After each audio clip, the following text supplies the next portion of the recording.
My first job was janitor.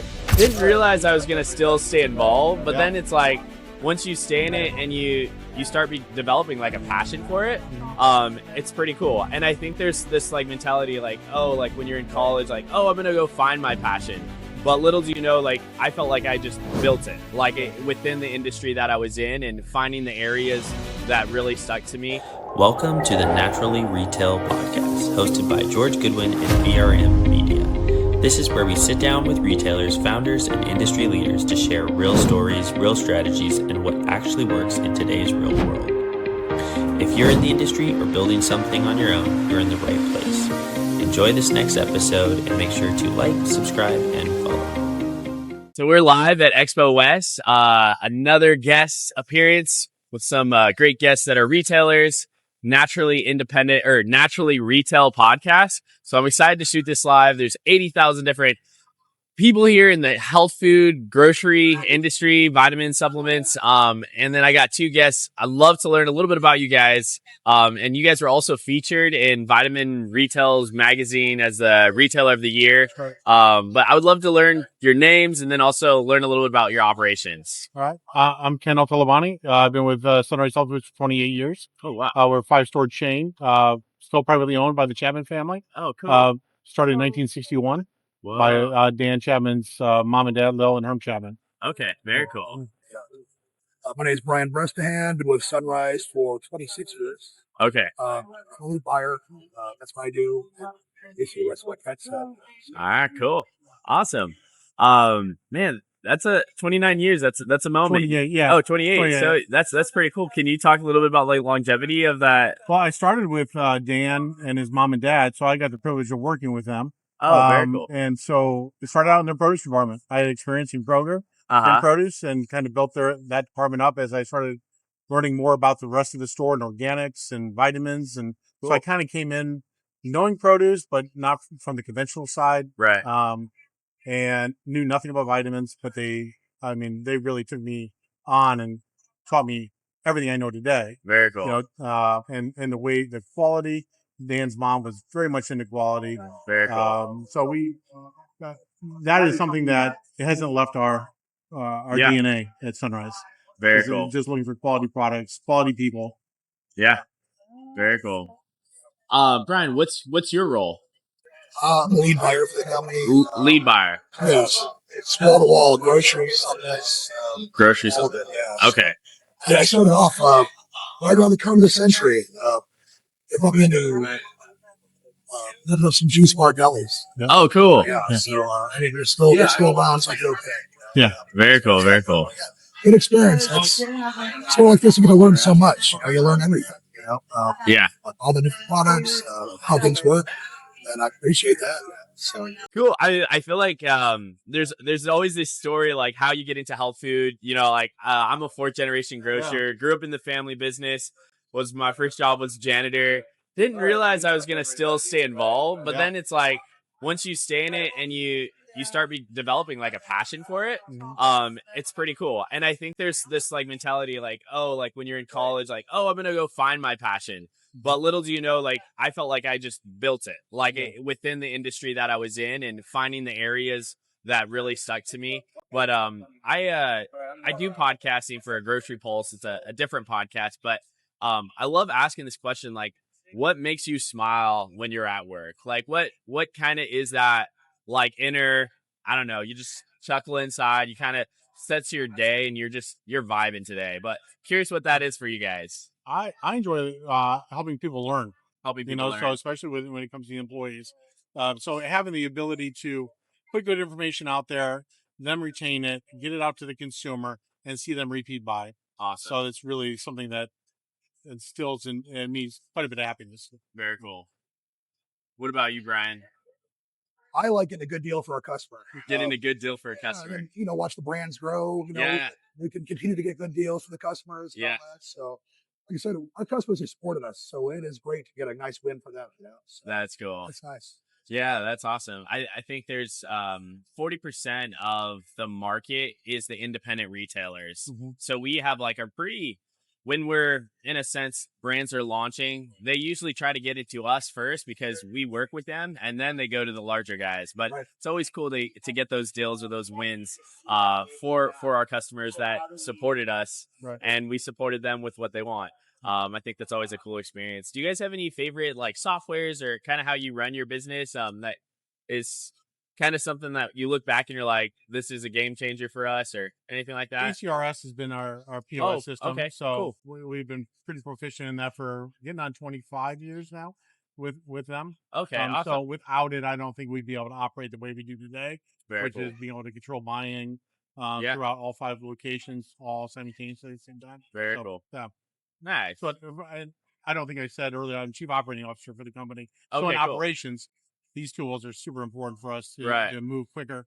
Yeah. And get reporting to us. Very cool. See trends, things like that. Yes, aggregate that data. Right. See your inventory or see what you need to discontinue and what your best sellers and things like that. Right. Yeah. Very cool. What are some of the best sellers in your guys' stores?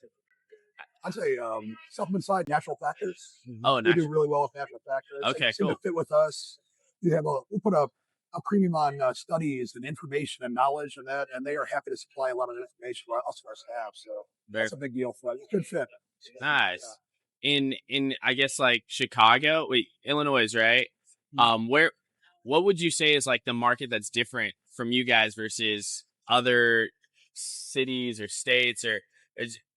I think we're still more homegrown, right? And so being 65 years old this year, we're known in the community. Yeah. So being in the community, customers trust us. What we do, Brian does his homework. Dan is still involved, but he's involved with, research out with the other company that he has is Red Remedies. Okay. So another premium brand that we carry in our location. Oh, cool. And so getting that message out there, it's become very easy for us because we've been doing so long. Yeah, and the customer it does definitely trust us. Very cool. Yeah, I mean, there's definitely that resonation with a community store with that longevity and how long you guys have been around. Kind of you can look stuff on the internet, but it's also nice to talk to a person. That's right. And and we service a tremendous amount of our customers through our juice bars in the Chicagoland area. Oh, awesome! Our juice bars do really, really well. Got a great staff. And customers are coming in daily. For their fix of that juice or their smoothies. Very cool. And we're no fillers, no ice, no syrups. Oh, I love that. Straight That's food. Awesome. Yeah. Very cool. Yeah, my family, we have juice bars in our stores, and it's like same thing. No ice, no syrups. If it's a powder, it's like an added collagen or something. It's not protein, like something that we're just adding to fill it up, you know? And so that's always cool to hear. Real food, and that fuels your body. Yeah. What I always think of like grocery and supplements, and these people that come into your stores are always looking, sometimes they come for their grocery list. Sometimes they come with health problems. And sometimes they come with, I don't know, it might be a tourist or a college student looking for the next trending product. How do you guys stay up to date in the market? I mean, there's Vitamin Retail Magazine, which is a great resource, and they started doing some highlights with like top sellers and retailers, but what are some ways you guys kind of stay up to date? Maybe going to Expo West or expos. We meet with companies regularly. TikTok, I hate to say, but it's in the future. You can see what's coming next. Very cool. We try to find a good example within our companies we do business with. Sometimes maybe give folks maybe a higher quality version of that product they see on TikTok and social media. Cool. A lot of our brands are offering online training. As well as local training. So we try to make sure that we're involved with those. Yeah. For the listeners that are like brokers and want to work with you, what do you guys consider as like good partners? Or like, what do you kind of look for in new products? Like when they drop off some samples or do demos, or kind of what does that kind of look like? It's innovation, and it's really good that they're sitting down with us and giving us trainings on that new innovation. If it's something that we're already currently carrying, it's more about service level. Are they coming in? Are they helping our staffs understand? Are they dropping off some samples? Are they offering those online trainings? How are they going to help us get their product moving to the consumer? Yeah. So that to me is number one. Yeah. Very cool. Yeah. I think there's this like sometimes the strategy. So I wear a lot of hats, but growing up in the family business, I was like, wow, it's so cool to impact people's lives in a positive way in food and nutrition. And then I was like, well, I'd like to eventually start a company and try to launch it. And so I'm 3 weeks out, but I'm doing a powdered kombucha. But it's really cool to like see that product get to the shelf.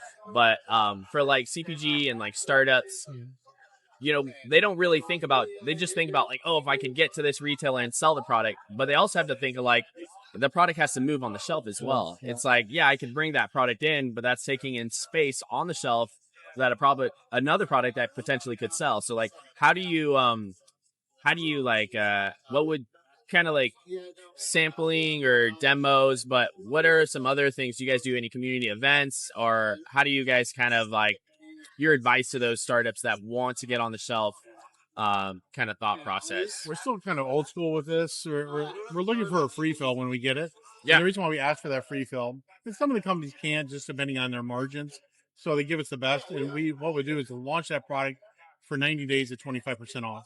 So it keeps that going instead of, we're not grabbing all this discount and keeping it. We're passing it on to the consumer, at least part of it, and getting it out there and then leaving it out there well past our discount, that buy one, get one, that we normally would get, or a free fill. So we're trying to get that second case as fast as possible, even if it's costing us margin, but it's a way to move the product faster than just taking the discount, setting it on the shelf, for getting money.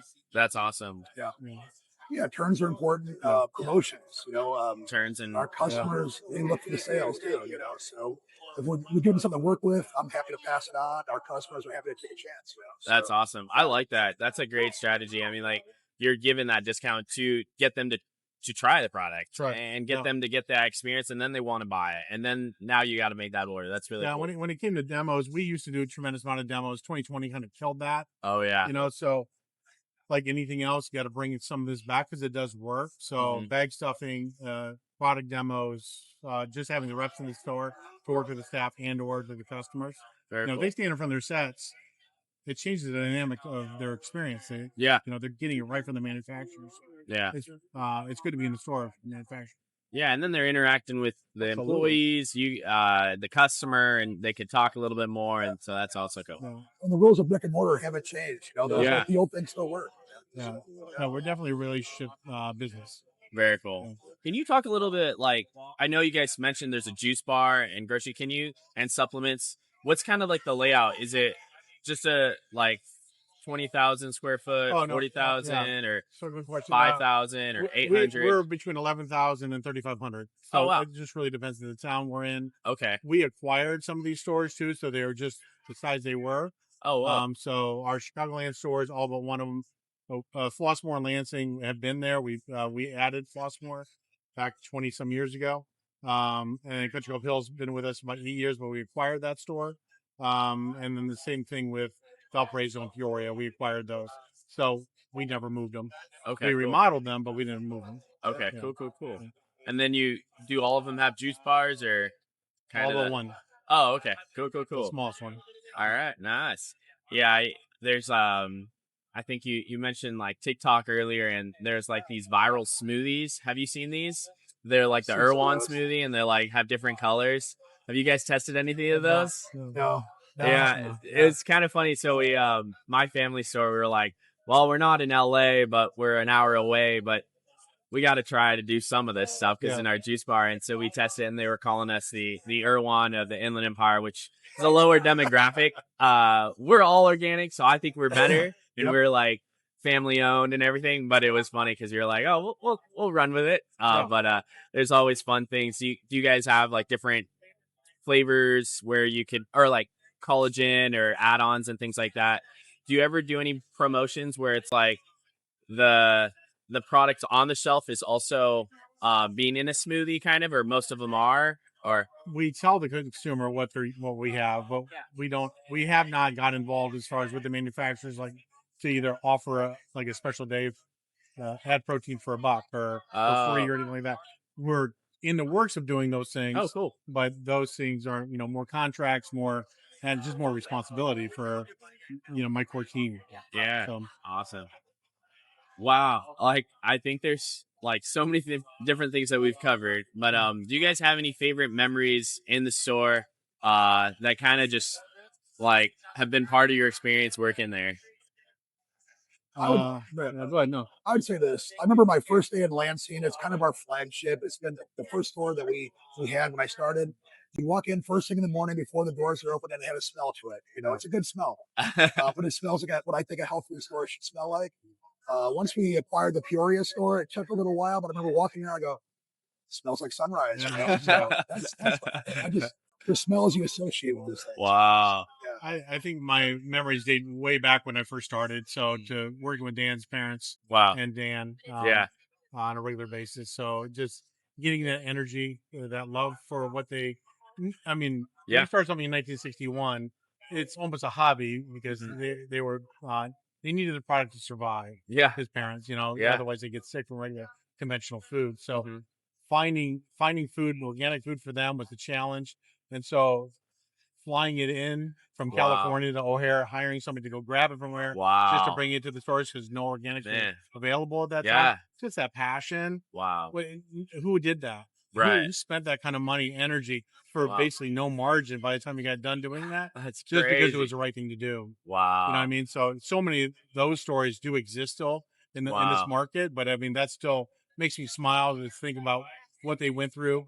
Yeah. Dan tells us stories about mom making pancakes and putting like zucchini in it, and instead of a cookie jar they had adults I jar love that. and things like that. So those That's- things resonate in my head. And then as I had children, I Yeah. raised my kids very similar, Oh, so cool. to what Did they you were put the doing. zucchini in the No, I didn't go pancakes? quite that, but instead of regular, we use buckwheat flours, things like that. Okay, cool, I didn't cool. go as I didn't go that hardcore like Lil did, but Yeah. it was fun. No, I that that reminds me of my mom. She would so she ran the bakery, and we would have all these people coming in, and our bakery department, we ordered from like a distributor that sold to Whole Foods, and they did not give us good pricing. It was like meh kind of product, but it was still like they had gluten free, they had some organic ingredients, but it just wasn't selling. And my mom was like, I'm gonna just scratch this and just make it all myself. Yeah. And so we got her kitchen upstairs, got it regulated by the city, and then she started throwing all these family recipes together, and the cakes that started coming out were just amazing. But it was funny because every birthday it was like, what's in this cake? What's in this cake? So like one time it was like we were like, oh my goodness, this cake's so good, mom. Like, this is grandma's like chocolate German cake. Like what's it? And she's like, oh, just it's a family secret. We can't tell anyone. And so then finally we like got the answer, and it was like black beans. Yeah. Oh, Black wow. beans that make it moist, and Right. it was like, wow, this is so good. With and it's sorghum as the sweetener. And yeah, things it's like that. Yeah. crazy because Yeah. that's our best seller. A sea salt caramel chocolate cake is like the best seller at that store because it's like gluten free and it tastes so good. So some of those like family memories. But I did want to talk a little bit about smell.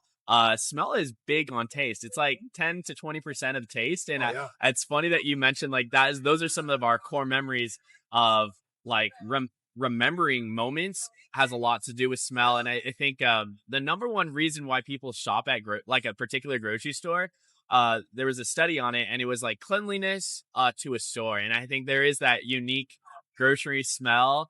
I've smelled the good grocery smell, and then I've also smelled the bad grocery smell. Yeah. But that is a funny thought that you shared that. So thanks for sharing that.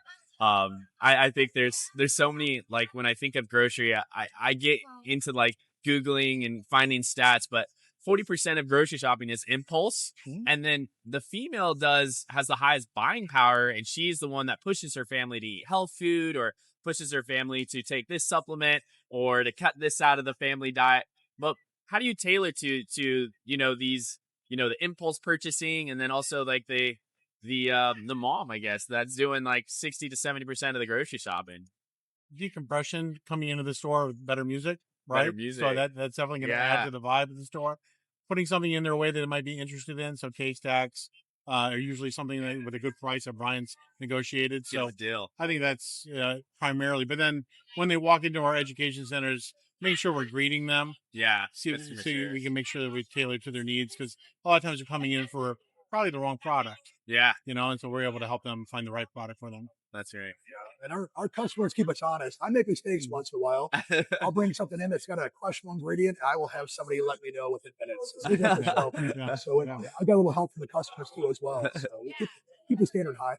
I like that you take that feedback though. Yeah, I think there's different ways. Like I've talked to people who are like, oh, I don't care, like I want this here, and so it's like it's good to bring that out, especially if any of your customers do listen to this episode. They're like, yeah, we like this. Yeah. If you're listening, or if you had your employees or customers listening, what are kind of some of those things that you're very proud of in your store, and you want this to be kind of that core experience for these customers? I think just our kindness. To really make sure that it doesn't cost anything to be kind to people. Wow. And we want it to be an experience to where if they're in the worst mood of the day, we don't add to it. Right. That we're actually gentle with them and make sure that we're servicing them in a way and make sure that we're thanking them for their business and their time. That's awesome. Well, it's not uncommon to see 2 or 3 generations of a family there. Right. Like maybe a grandmother, a mom, and a granddaughter. So I mean, it makes us feel like, okay, I think we're doing okay. Like you bring your kid in to shop with us too. I think, all right, I guess we won. They trust us now. That's cool. My kids shop with us, and so that's me, then my kids, and then my grandson's there with them. Yeah. Oh, that's awesome. So, yeah, no, I love that. When you go into the grocery store and you see like, I don't know, there's one customer, her kid just runs everywhere in the store, and she's like, this is the only place I feel safe doing this because it's a small health food store, everything's clean. So I apologize that I kind of let him go, but he just has so much energy, and I'm like, this is awesome. Let him. And then keep your hands out of the bowl. yeah. Not in the bulk. We had like a stuffed orange in one of our logo is an orange, and so they find it, they get like a free lollipop or something. So it's kind of fun to bring that experience from multi-generations and keep that longevity of that family shopping at your store. That's really cool. Man, this has been cool. I feel like I've been learning, and I want text my brother all these random cool little tricks and things that we need to be learning from you guys. But I kind of do this fire chat, so they're just kind of quick little interesting questions that I'd love to just pick your brain on. But favorite I guess department in your store, or favorite department. Juice bar. Without getting in trouble, or if you cause any problems with anything. Juice bar. Juice bar. Sure. Oh, that's awesome. Yeah, I think supplements. Supplements. Okay, cool. Do you guys have a favorite product or anything that sticks out to you? 2. Enjoy from Red Remedies, something that kind of blends me. Okay. Just kind of like, it doesn't matter what mood I'm in. I take it every morning, and I'm relatively in a good mood. Brian's known me for 50 years. Since I've been on the product, I think I've changed a little bit. Thank goodness for Enjoy. It's a good product. I'm not as intense, because I usually go to work pretty intense, and that's kind of mellowed me out a little bit. And Natural Factors Milk Thistle, Phytozone. Oh, I really like that product. Very cool. Yeah, I like Natural Factors PQQ. Yeah. Okay. Good sport. Hate to say it, getting older, got to iron space things. The supplement routine has changed over the years a little bit. So just looking forward to the next 50 years or whatever. Yeah. So we have a product in our juice bar called the Green Giant. It's kind of got all the vegetables in it. It's probably my favorite. Oh, nice. As far as that. Do you got a favorite smoothie? It's probably the same thing. I mean, it's a great way to get the greens in it. It tastes delicious too. Oh, what's in it? Do you know? Spinach, kale, an apple. There's another green in there I'm missing. Celery, cucumber, celery, lemon. Oh man, this is your salad. So that's very cool. Yeah. Awesome. I guess this has been fun. Yeah. I can't think of any more questions on the spot, so I'm gonna let you guys go. But this has been fun. Thank you, Brian, and thank you, Ken. Okay, cool. And this has been great filming at Expo West with lots of retailers, lots of manufacturers, and so many individuals pushing our industry. And this is just another story of why I love the industry and pushing it forward. So signing off, and cheers, guys. Thanks for having us. If you enjoyed this episode, make sure to follow, subscribe, and leave a review. It really helps us grow and push the industry forward. Our mission is simple: support the retail industry by sharing stories, insights, and helping retailers learn from each other. Thanks for listening. We'll see you on the next episode.